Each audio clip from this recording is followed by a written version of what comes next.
Right now in studio, Matt Rose with Lubbock Power and Light. We visited with him just a little bit last week on the show when it was announced that the Public Utility Commission had approved for LP&L starting in 2021 to move on over to the ERCOT grid. Now we get to expand on that a little bit and find out exactly what the timeline looks like and what all is going to be done, and also take your questions as well at 770-5790, 1-800-687-0790.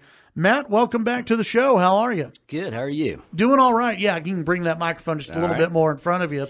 Well, it looks as though Lubbock, or I guess those who are currently on LP&L, will be moving over, 70% at least, will be moving over to ERCOT starting in 2021, right? That is the plan.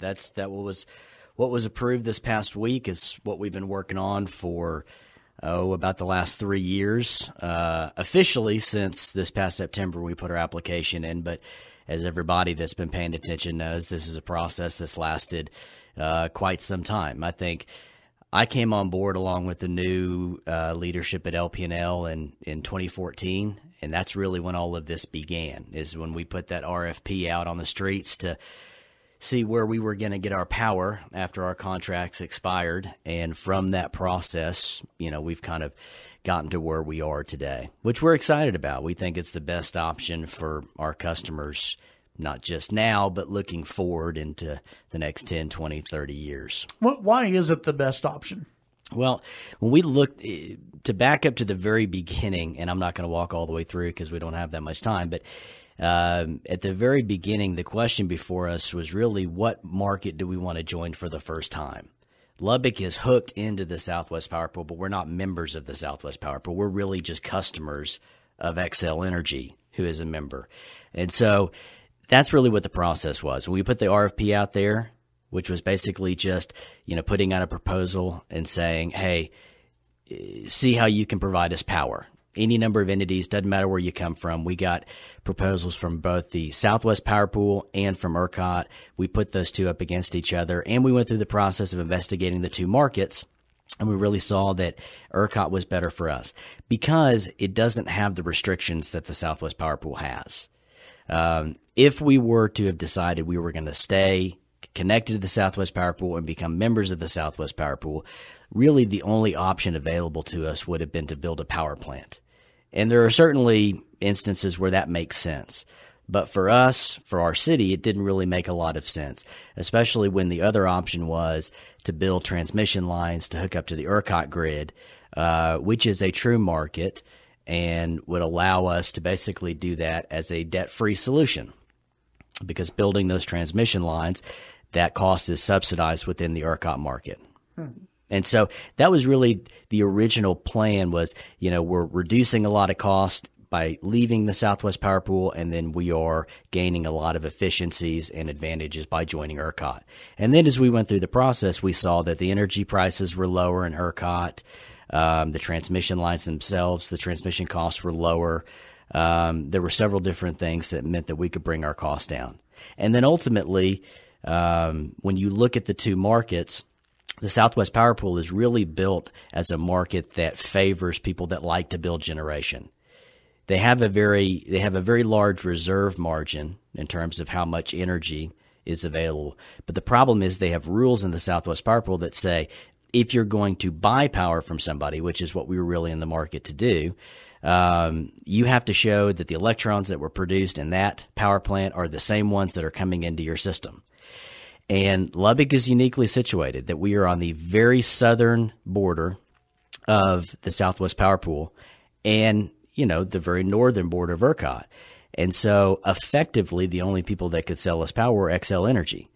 And the idea of either, racking up $350 million to $700 million of debt to build a power plant, or only having effectively XL Energy to provide us wholesale power for the next 50 years, wasn't very appealing. When moving to ERCOT, we could build those power lines, which not only does the revenue we get from building those power lines cover our debt, but gives us an additional new revenue stream. But they don't have those restrictions in ERCOT that say that power you buy from an entity has to be the same electrons that come in. You can buy from anybody. It's an energy only, it's a fluid market. And so moving over, if we wanted to buy power from somebody in the Houston area as a utility, we could do it without any restrictions. And so that was really our focus. And then you have other advantages like we've talked about recently, which is retail electric competition is allowed, and they have a vibrant market for it in ERCOT, where it does not exist in the Southwest Power Pool. We used to have competition here in Lubbock for 100 years, albeit an inefficient version of it because you had two companies building infrastructure, side by side. But in ERCOT, it's truly a market. It is, if you are an electric customer, you go onto a website and, if you're in Wichita Falls or Abilene or Midland, you put in your zip code and you have 250 different plans that you can choose from that just kind of run the gamut in terms of what they provide. So all of those things looking forward, we said, ERCOT really is where we need to be in the future. And of course, we've been working through the process of getting there ever since. And so all of this is going to start to transition in 2021, correct? Yes. So we have what started this entire process is that we right now are full requirements contract customers of Xcel Energy, which means that since 2004, City of Lubbock has bought 100% of their power from Xcel that they then sell to customers on the retail side. And that contract could not be re-signed because of a negotiated settlement between Xcel and Occidental Petroleum back in about 2007 time period. So we've known, and that's what's been going on the last 10 years, is trying to figure out, all right, when this contract expires, what do we do then? So originally that expired in 2019. We were able to negotiate a transition contract for 2 years to get us to 2021 to give us enough time to go through this process. But like I say, that contract ends in 2021, and Lubbock is unique because most cities have purchase power agreements that extend out, by a varied fashion, 30 years, maybe a 5 and a 10 and a 20 to kind of have a diverse portfolio. All of our contracts but one really are ending in 2021. And that one contract is the partial requirements contract with Xcel Energy that was signed in 2010. And so the next phase of this process is that, we're going to move the 70% of our service territory that is released in 2021. We're going to move that over to ERCOT. The goal is to move 100% over, but what we're going to be doing over the next year is taking a look at that partial requirements contract and really digging into it and seeing what kind of our options are going forward with that 30%. Is there an option that, may be discussed to where once 2021 hits, 100% or everyone who's on LP&L right now will be transitioned over to ERCOT, or will there be, at least in your mind, a time period where, there will be some people who are not able to join? No, I think we're going to look pretty closely at 3 different scenarios. One being 100% moving over, another being 70 plus some moving over, and then a scenario being 30% has to stay, hooked up to the Southwest Power Pool for some period of time. We've said a lot that we intend on honoring the terms of the contract that we have with Xcel Energy, and that's important. But we really need to dig in and see exactly what all aspects of this contract look like. When we come back, much more to get into, your questions as well about the transition to ERCOT, what it means maybe for you, and what it means at least for maybe some of the money that's out there that's going to be changing hands. We'll talk about that as well. Chad Hasty Show, KFYO. All right, Chad Hasty Show, News Talk, 95.1 FM and 790 AM, KFYO. Matt Rose, Lubbock Power and Light in studio. We're talking about the switch to ERCOT, which will happen in 2021. All right, explain to me. There's some money that LP&L is going to be paying out in order to join ERCOT, and this was discussed during the PUC meetings. Y'all had to come to some agreements before the Public Utility Commission said, yeah, you're good to go join ERCOT. So what money is going where, basically, before the switch, or I guess maybe is it after the switch to ERCOT? When does this money go? Yeah, so there were really two parts. Back in January, we filed our application back in September of this past year. But before that, we had been working closely with the PUC to look at all aspects of this. The commissioners basically laid out a bunch of points, and they said we want these answered before we get into an official application, so we have all the facts in front of us. Because there was a lot of unknowns. Like we've said, Lubbock is the first city to really do this since the 90s, since the restructuring of the market. So we did all of those studies. We filed our application, and then by the time we got to just this past January, a couple months ago, we had a public interest hearing, and it was focused on two aspects. And it was really what happens to ratepayers in the Southwest Power Pool in the Texas region with Lubbock leaving. Are there stranded costs? Are there costs that are going to get heaped upon those customers that are left behind? And with the building of those transmission lines to hook us up, because that is subsidized within the ERCOT market and it goes into the statewide transmission rate that all of the ratepayers pay, what's the impact on ERCOT ratepayers? And Texas industrial energy consumers, which represents the large oil and gas interest, was really an interested party in this. But we had a lot of different folks that intervened in our case that had a lot of different opinion. And so when we had an independent third party look at it, they showed that our leaving the Southwest Power Pool was actually a benefit to the SPP ratepayers because of foregone projects that they would have had to do had we stayed. Plus, if we had stayed and become members of SPP, we would have loaded up what transmission lines we currently own into the Southwest Power Pool transmission rate model and gotten a rate of return. And so because of all these factors, we showed that our leaving helps the folks in the Southwest Power Pool that remain. And looking at the ERCOT side of the equation, we showed all things considered, in the long run, we're a benefit, but at least initially, there would be an increase in cost. I mean, it came to somewhere around, 0.2%. But when you're talking about somebody like, Occidental Petroleum or Shell Oil or these very, very large industrial customers, 0.2% is still real money. Yeah. And so the commission really laid it out to us that they said, look, we're going to go through the merits of all of this and we're going to let everybody say their piece, but we really want all of the parties to get together and try to come to an agreement on something that everybody feels like puts this in the best interest. And so we knew that there were substantial cost savings to our going over to ERCOT. And so we had some area to play with. And so when we began all of those talks with the interested parties, in their filing, Xcel Energy put in that they felt like they could be held harmless if Lubbock paid effectively $160 million. $16 million a year for 10 years. And you remember a couple of years ago, they put in a case with FERC to do with us that was it was an interconnection switching fee is what they called it, but basically it was an exit fee where they asked for $88.7 million. And so those were the kind of numbers on the Southwest Power Pool side of the equation.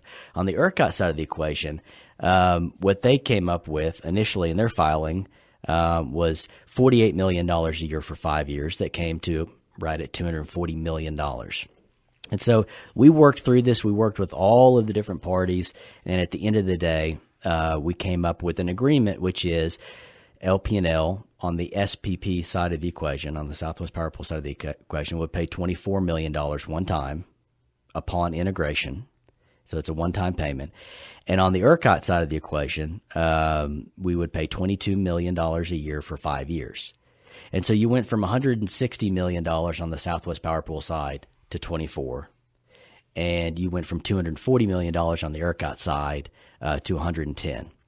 And the reason why we could agree to do this is because looking at those cost savings, we know that from that third-party independent study that moving over to ERCOT would show a 17% savings for our ratepayers here in Lubbock. And so if you layer those payments in, those $22 million for 5 years, you're still talking about a 9% savings for your average customer.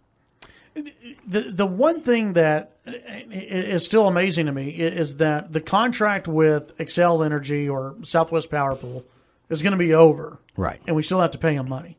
Yeah, and the argument that they made was that there are transmission projects that they had invested in and planned for the next 30 years. Their argument was basically when you do transmission projects, you don't do them for 1 and 2 years, you do them for out into the future. Now, we argued that, okay, we will grant you those transmission projects. If there are, kind of easy math, if there are 10 people paying for something and one person leaves and now there's 9 people paying for it, it's going to go up on those 9 people. So we said, we'll grant you that.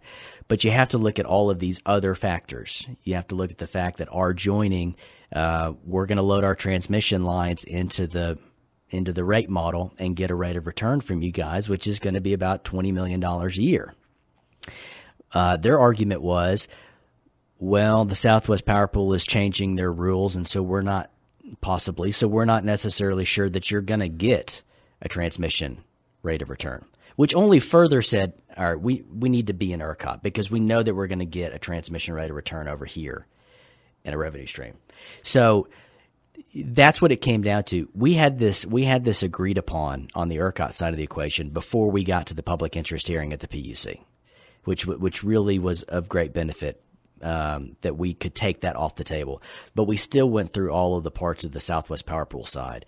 And the commissioners really indicated that our arguments, we had a lot of things that probably would be a benefit. But the one thing that they were certain of is that transmission lines and recouping that was a thing.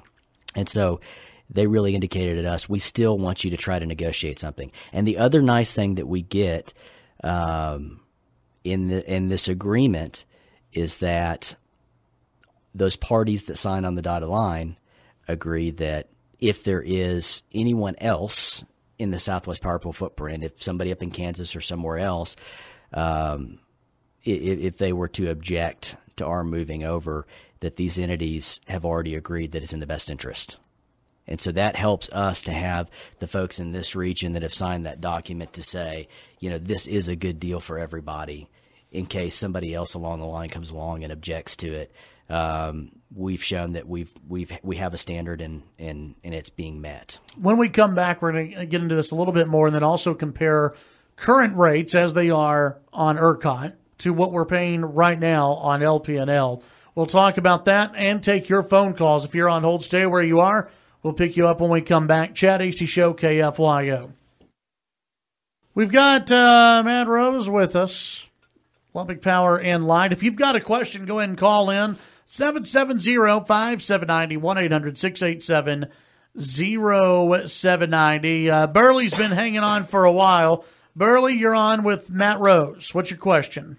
Okay. I've not heard anybody explain where all these millions of dollars is going to come from to pay ERCOT and the SWPP.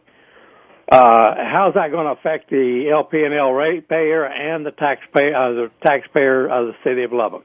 Sure. Good question, Burley. Where's the money going to come from? Yes, sir. Great question. And as we were talking about just a minute ago, when we entered into really this transition, filing our application to ERCOT, one of the reasons we did it was because there were substantial cost savings that we would achieve by moving over.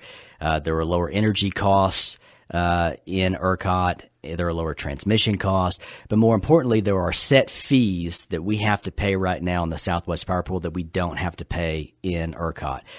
Most notably, right now, our customers have to pay a capacity fee in the Southwest Power Pool. It's part of your purchase cost recovery factor, and when you net that out, that alone is $25 million right there that we save a year by not having to pay that capacity charge over on the ERCOT side of the equation. And so, we had some area to play with in terms of negotiating this out and coming to an agreement with these parties. And so, as I was saying a little while ago, if we moved over to ERCOT with no payments, they just said, you guys are great and come right over and you don't need to mitigate any of the transmission costs that you're gonna possibly put on folks in ERCOT. Our customers would have seen a 17% savings on their overall bill. Now put that into context here. Over the past 4 years, we've had a rate adjustment program where we've adjusted our rates up 5.75% on just the 30% of your bill that is the base rate. Okay, so, you were talking about the last 4 years, we've had about 22% increase on the 30% of your bill. This is 17% savings on your entire bill.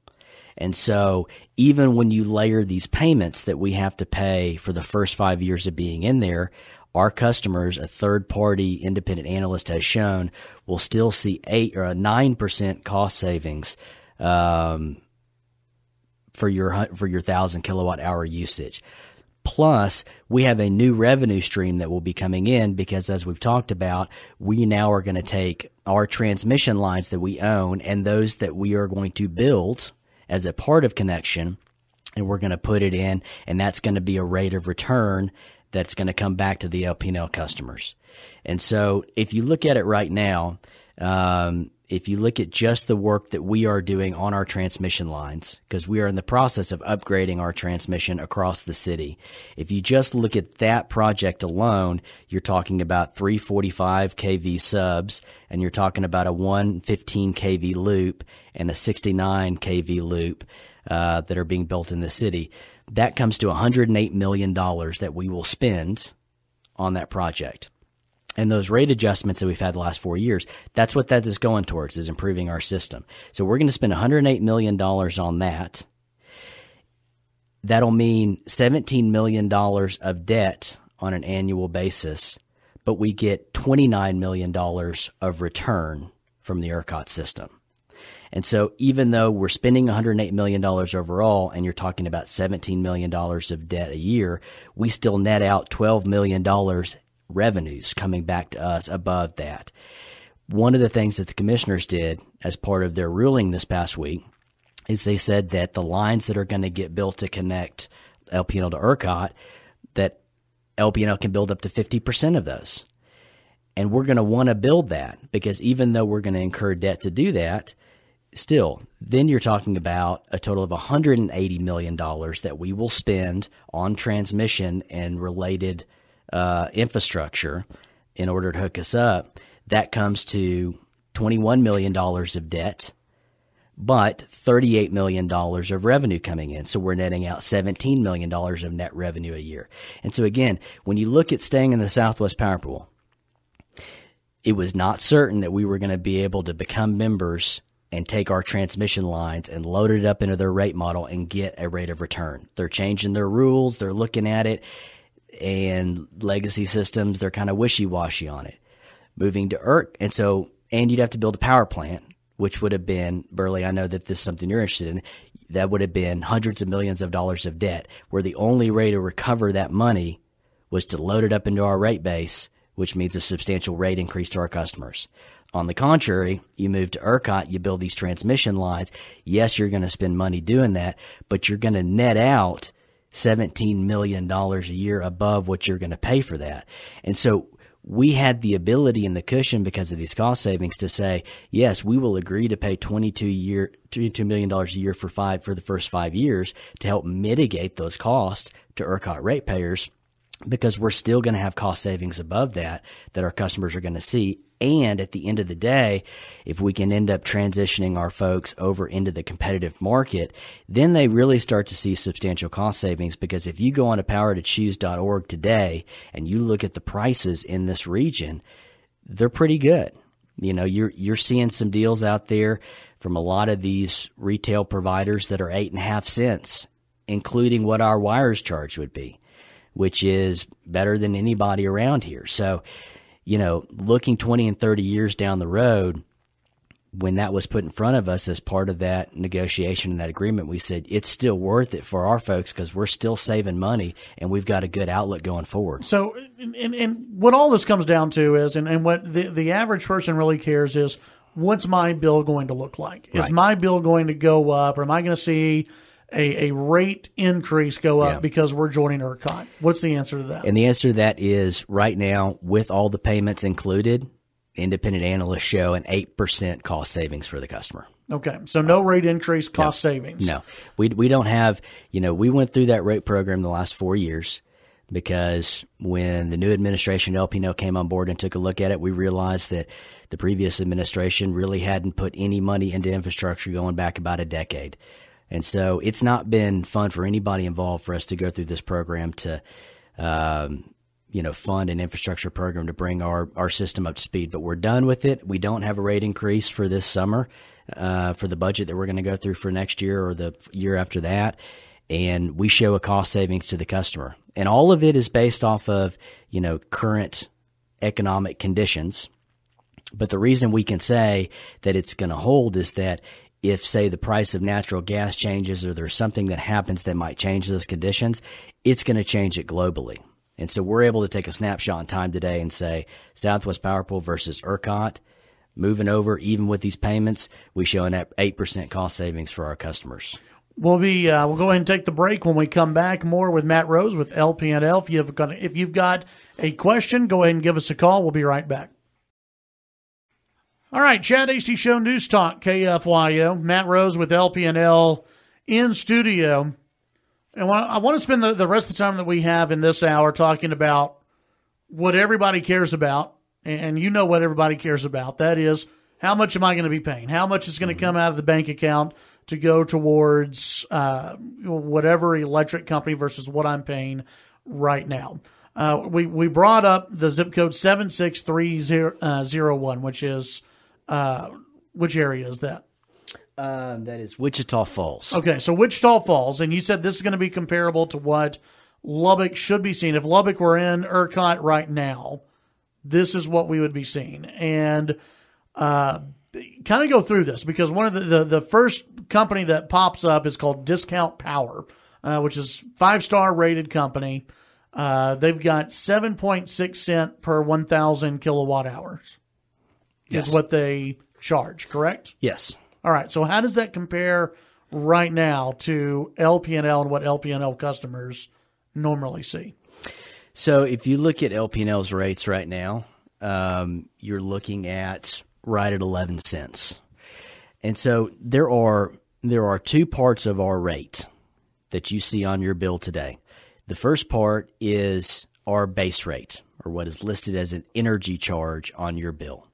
And that base rate makes up 30% of our total rate, and it covers all of our cost of doing business, including long-term debt and short-term debt, to look at the infrastructure program. And so when we've had this 5.75% rate increase, we've been doing that on that 30% of your rate, and that comes to 3.6 cents roughly for the average customer. So that is what would be referred to as a wires charge if we went into competition, right? Because our plan right now is that if we transition over to the competitive market, that we would get out of the retail side and we would just be a wires company, which means we just exist to maintain the infrastructure of the city, right? The other part of your bill that you get from LP&L is your purchase cost recovery factor. And what that is basically is just the amount of money that we're passed through to you that we incur from XL Energy as part of our contract. And so the idea of going into competition is really that you split those 2 pieces out, okay? And so LP&L, we have our wires charge, which is 3.6 cents. And then the other 70%, which is at purchase cost recovery factor, instead of us being LP&L going out and negotiating a contract for power and then taking that power and delivering it to our customer, you just eliminate the middleman, and you, the customer, goes out onto the Power to Choose website and you pick who you want to buy your power from. And we're taken out of the mix, and you just buy directly from them. And so when you go onto the Power to Choose website and you filter it out, you see that, in the Wichita Falls area for 5-star rated companies, you're seeing deals. TXU Energy is 8.5 cents. Discount Power is 7.7 cents. That is including the wires charge that's coming from Encore Electric of about 4.5 cents. And so if we went to competition, what the customer would see is that, let's say they go out and they sign a contract with TXU and they say, you know what, TXU, I like this. I'm going to lock it in. That's where I want my power from. Well, then you're going to get a bill from TXU Energy. and there's just going to be a line item on that bill that says TDU charge, transmission distribution utility charge, and that would be LP&L, and that would be set, at 3.6 cents, probably be closer to 4 once, because there's some stuff that we'd have to add in there as we make this transition. But even at 4 cents, we're lower than Encore, we're lower than AEP or anybody around, and you'd negotiate it. So again, when we look at the cost savings, the numbers that I mentioned earlier, where I say even with the payments, right now we're showing an 8% or a 9% cost savings for our customers. That's conservative because that's not even taking into account the savings that you can get if you go out into the free market and you shop and you find a better deal than that. We've been hesitant to include those just because we're not today opting in. We are beginning the process of studying opting in because it is more complicated than just saying, hey, you want competition. You have to completely break down and restructure your company. There's a lot of things you got to do legally to hook up to this market interchange. So again, substantially lower rates that you're seeing on the Power to Choose. Again, if you take just conservatively TXUs at 8.5 cents versus our 11, you're talking about almost a 3 cent savings there per kilowatt hour, which for your average customer using 1,000 kilowatt hours, that means a $30 savings on their bill. All right, 770-5790, 1-800-687-0790. Let's take the break, then we'll come back. We'll pick you up on the phones. If you've got a question, we'll wrap up our conversation with Matt Rose with LP&L. All right, Chad Hasty Show, News Talk, KFYO. Matt Rose with LP&L in studio. Let's go to the phones. Another question. Michael, you're on with Matt Rose with LP&L. Good morning. I just want you to reassure us one more time, those of us who saw the ERCOT being short on power for existing customers this summer. I heard you explain it a little bit last week, but you have such a nice, reassuring voice, Matt. The other thing, you were talking about how we will be down to, pretty much administration and so forth. How much less space will we need in Citizens Tower? Right now, I think we're paying debt service on 26% of the Citizens Tower, plus for the last 2 years as well as this year. So will that narrow down your square footage needed? Just a couple of quick things like that maybe you haven't touched on yet. Thanks, Michael. It's been very good to hear all of the cost and how it plays out because it's very confusing even to me. So appreciate you. Sure. Thanks, Michael. Well, I'm very glad that Michael called in because that's the one area that we haven't gotten to this morning is reliability. Really quickly before I get into that, in terms of Citizens Tower, as it is right now, LP&L administration, we've got one floor that we're slated to take, and of course we're still going to be an entity. We're still going to be the utility here in Lubbock that is managing all of the assets, transmission lines, and electrical infrastructure. So we'll still be here, and we'll still be on that floor in Citizens Tower. One of the biggest areas that is kind of related to us in Citizens Tower is City of Lubbock Utilities customer service, and that's still going to exist. If LP&L opts into the retail market and we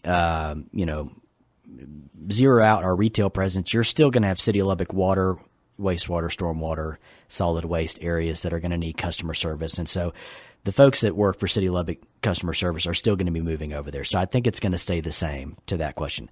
In terms of reliability, we got into this a little bit last week, and every single year ERCOT puts out a seasonal assessment of resource adequacy, or a SARA, and that basically takes a look at what are we projecting for the summer to come and the peak demand areas, and then what do we think, is our capacity to handle that? And one of the things that they've talked about this year, every year they talk about the fact that there's going to be relatively slim reserves because they keep that slim reserve margin in there.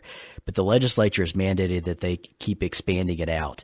And so one of the things that they brought up this year is, if a whole confluence of events happen, if we have the retirement of coal plants, which could happen, if we have a major unit go down for some unforeseen reason, if we do have record heat over several days period of time, and so we see a peak load, and if we have some units that are down for scheduled maintenance. If all those happen, then the reserve margin for the state could fall below what they designate as the floor, which is 13.75%. Could go as low as 9.3%. And so that's really what's being discussed. The good thing for us is that we don't hook up to ERCOT until 2021. And so if they're having these conversations right now in the summer, that's good for us because it means that there's going to be more push for more investment on generation in the next 3 years. I'll tell you that I talked to ERCOT several times over the past few weeks since this Texas Tribune story came out. And I'll tell you that they brought on 3,800 megawatts of new generation just in 2017, and they have a series of projects that they're looking to bring on in this next year to further that reserve margin. And they also, and it's important to remember, they have a strategic reserve. If all of those things were to pass and we were to go below 13.75%, they have a strategic reserve. So we feel confident with that, but we're going to keep watching it because reliability is important. And so we're going to focus on that. Can you stay for one more segment? Yeah, absolutely. Okay, good. I want to get to those who may be left behind. Yeah. What's going to happen to those folks? And then get into just a couple more areas when we come back. Sure. Chad Hasty Show, KFYO. 10:05, welcome back to the Chad Hasty Show on News Talk 95.1 FM and 790 AM KFYO. We have kidnapped Matt Rose with LP&L, not allowing him to leave the studio, as we still have questions about this whole switchover that is going to happen in 2021. Before we get to the 30%, which we don't know what's going to happen with those folks. Sure. Let's talk about this website, the Power to Choose website, and you can, folks, you can go on to powertochoose.org and you can play around with different zip codes and find out the line that most people, Matt, need to pay attention to. When they click on the 5-star companies or whatever, is this 1,000 kilowatt first number, right? Right. We're looking at this 7.6 and compare that to right now LP&L's 11 cents. Yeah, and it is. Our rate's not going to be an escalating rate. It's going to be set. But when you go onto this website, powertochoose.org, and you start taking a look around, type in, an area code for Wichita Falls, for Abilene, and for San Angelo. That gives you a good mix of all around us. And you're going to see that, on average, you've got about a 7.6 to 8.5 cent deal for 1,000 kilowatt hours. Average customer uses that. Here in Lubbock, our average customer uses right about that. Typically, it's about 500 to 700 kilowatt hours in the winter months and about 1,300 to 1,500 during the summer months. So do look at what they list for, say 2,000 kilowatt hours. Just looking at this deal right here, I can see the first one is discount power. It's 7.6 cents for 1,000 kWh. You think that sounds good. But it's 12.8 cents for 2,000. So if you get into a situation where it's hot and you use a lot, it's going to escalate on you. Where if you go down to the third one on discount power, it's a little bit more even. It's 7.7 cents per 1,000 kilowatt hours, and it's 7.6 cents for 2,000. So you're going to want to look for something that is, even. But again, that's kind of the beauty of having the ability to go out there and shop is if you're somebody that doesn't use a lot of electricity and you don't care about that, you can go rock bottom for a low amount of usage. If you're somebody that varies a lot, you can get something more stable. But one of the things that, we're going to do over this next year is in the council and our electric utility board have already passed resolutions before we even got the go-ahead to say, if you guys get the green light from ERCOT to go ahead, we want you to do a comprehensive study on how we would opt into the competitive market. Both of them had said, moving into ERCOT, it's an option, and we want to move down that road, but it needs to be thoroughly studied over the next year. And so that's what we're going to be doing. But a lot of what we're going to be looking at is how we break down our system and rebuild it into one that can give people choice, but also looking at, that contract that we have with XL that starts in 2019 and runs through, 2044. What does that contract look like, and what does that mean necessarily for folks here in Lubbock for competition? I think there's a good number of people that want to move to a competitive market. I think there's some that probably don't have as much interest. It's interesting. I was telling you during the break that, since we've kind of gone public with our intentions here, I've actually had a surprising number of people come up to me and say, hey, I don't necessarily want to shop. I've seen my cousin or my son or my daughter, whoever in Dallas and Houston do this, and it seems very complicated. What I tell you is that even if we moved 100% of our folks over, right now LP&L doesn't have a desire to compete in the retail side of it if we are able to do this. But the PUC on local recommendation will have to designate a provider of last resort. And that is a company that if you don't want to or you can't shop, offers you, your fallback rate that is comparable to what you would see relatively in the market. So even for those people that don't want to shop, there's going to be that option out there for them. And, looking through this, obviously it's our intention to move 100% over as quickly as we can. But with that contract and the terms of that contract, we're going to have to take a look at what that means. And really what that contract serves is that we have two systems in Lubbock. We have the old SPS system and we have the old LP&L system.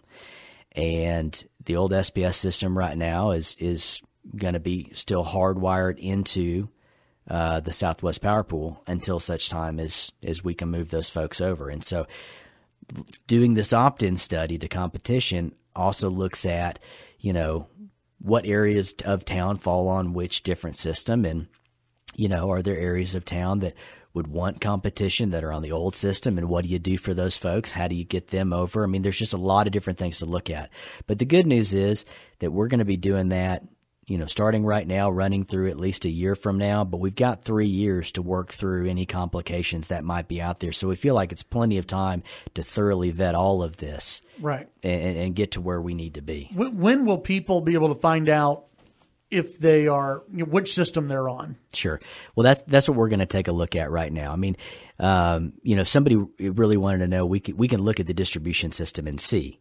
But again, there are areas that we're doing upgrades on that we may transition them over. And so I would say there's not a need right now to rush out and say, which system am I on? Am I on this one or that one? Because I don't know that that's necessarily going to be the case in 2021.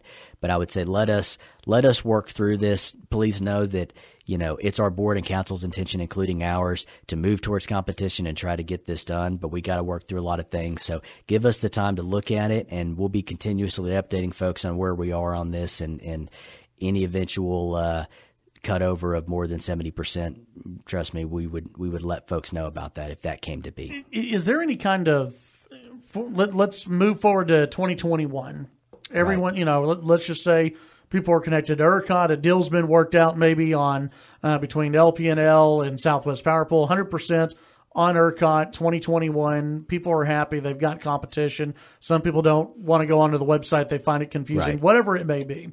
Let's say, God forbid, a tornado comes through and knocks down a whole bunch of power lines, right, connecting to the ERCOT grid. Yeah. What happens? Well, this is one of the things that we feel confident about this solution. So right now, we have, it's called Option 4OW, and it is one that we did a mapping of our system, and then ERCOT really laid out, this is the plan that we think brings the most societal benefit and reliability in connecting Lubbock. And this option shows that we will build a 345 kV line north of us and one south of us. And then there's a partial loop that goes around the east side of the city that is a third line that connects. What I would tell folks is this. I feel better if a tornado, God forbid, were to come through and knock down a section of a power line. We would still have two other interconnects. It's a standard called N-1 that says that if you lose an asset, you still have a reliability standard that matches the ERCOT in protocols. So if a tornado, God forbid, were to come through and knock down a line on the north or the south or the east side, we still have two backup lines coming in. I would also say that if we were to stay in the Southwest Power Pool and we were to build a power plant, and God forbid a tornado were to come through and take out that power plant, then we are really in a bad situation, because the amount of time it would take us to repair damage to a transmission line versus rebuild a power plant is not even in the same ballpark. And as it stands today, we have generation plants here in Lubbock, but we don't generate for our own load, and we have 114 megawatts of generation, but we have 600 megawatts versus of need. And so right now, the city of Lubbock is serviced by transmission lines that are coming into our system. And so the way that we receive power is really not going to change. But we feel like because we're moving it to 345 kV lines coming in 3 separate locations, that's going to give us a higher reliability than we have today with lesser voltage lines. Plus, we are upgrading our system internally with a 69 kV loop and a 115 kV loop, so that if a power line were to get knocked down on one side of the city, we have enough bandwidth to wheel power around the city and not have an issue. Let's go to the phones. Have a couple of people on hold. Let's go first to Brad. Brad, you're on KFYO with Matt Rose with LP&L. Good morning, sir. Thank you for coming in. Why didn't y'all present some of this information before everybody got all excited and upset about it? I mean, I'm sorry. You started talking $100 million, and I started freaking, because that's not a number I can deal with. Okay. You start telling me that my electric bill is going to go up $10 a month, or going to come down $10 a month. That's where it hits me. Sure. And that's what we, the consumer. Okay. I understand. Y'all have to look at it from the big point. We need to present these things. How is this going to affect the regular people? Because that's what it boils down. We understand, $20 million to Southwestern Public Service and all the other ones, but to deal with that, and those numbers kind of scare us. But then you come back and you just say, "Hey, we're going to be taking that and getting $17 million back of it." That's not as bad. And that's a great question, and it is something that, especially for somebody in my position, has not been easy to go through the last couple of months. We've certainly talked a lot in public about ERCOT and the overall benefits of going over. We've talked a lot about, the things that are set in stone and that everybody knows are going to take place, like not having to pay the capacity charge. But when we got into the discussions with all the interested parties on the ERCOT and the SPP side, when we started those discussions, we were presenting a case to those folks saying, these are the studies that we've shown, and we're going to hold the line on this. And when you've got folks like Excel saying, we want you to pay $160 million a year for 10 years in their filings, and then you have folks over like the large oil and gas interest leading the charge on the ERCOT side saying, we want you to pay $240 million to come in. And we're arguing that, we show a benefit to the system and that we should go to zero. And we end up, at 24 million as opposed to the 160 on the SPP side. And we end up at, 110 versus 240 on the other side. If we had gone out to the public all along and said, these are the numbers being discussed, and oh, by the way, these are the substantial benefits that we still receive in Lubbock, you get yourself into a situation where somebody could certainly come through and say, well, now we're going to push a little bit harder. We were trying to get these folks to where we needed them to be so that this would still be economical for the customer. And so the tough thing about this has been that as a part of this public process at the PUC and the filings, these numbers got thrown out, but you can't really go in midstream and break those numbers down because you're still there trying to get all the parties where you need them to be. Trying to negotiate. Yeah. Right. I mean, and understand that we ideally would like to pay nothing. We presented a case that we felt very strongly about that said, hey, we think that we bring a long-term benefit to ERCOT in the way of foregone projects and these things. And we think that our leaving brings substantial benefit to the SPP. But what was made very clear to us through this commission process is that they wanted us to find an area that on day one, everybody felt comfortable that they were held even. And so I appreciate your concern, because I was the same way. I would have loved to have fully gotten into all these details, but we just weren't at a point where we could do that at risk of not getting to the end of the process. And so, that's really the reason for that. Brad, appreciate your call today. Thank you, sir. Real quick, and we'll wrap it up with this. Jay, you're on KFYO with Matt Rose. Hey, Chad, how you doing, Mr. Rose? Yes, sir. I just need to know what person thought it was a good idea to go away from LP&L's old website that worked well, that you could do whatever you needed to, pay your bill, do whatever you needed to the one that you've got now that works about as well as the Obama exchanges.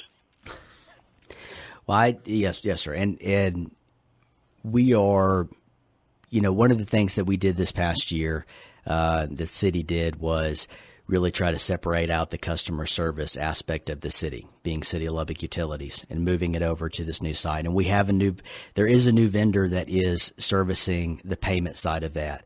And making that transition, there are still areas that we're working through. And so I appreciate that and understand your frustration in that call. And what I tell you is I think that they are improving that, but there are still areas that they need to do better on. But ultimately, getting this away from, there's a level of frustration and confusion a lot of times, or that's happened in the past few years with folks, calling up saying, I'm trying to get information from LP&L about my stormwater rates. And so we're trying overall to move this over to a system where it is City of Lubbock Utilities and a City of Lubbock Utilities customer service that's focused on serving all of the different utilities, and really driving it away from LP&L, especially if LP&L at the end of the day is moving away from the retail side of this, because we'll move out of that customer service element. But you're absolutely right. We do have a new website and we have a new payment vendor, and there are still areas of that payment system that need to be improved. And so that's what those folks are working on. But thank you for bringing that concern. Matt Rose, LP&L, thank you very much. Appreciate your time today. Absolutely. All right. We'll do it again soon. Chad Hasty Show, KFYO.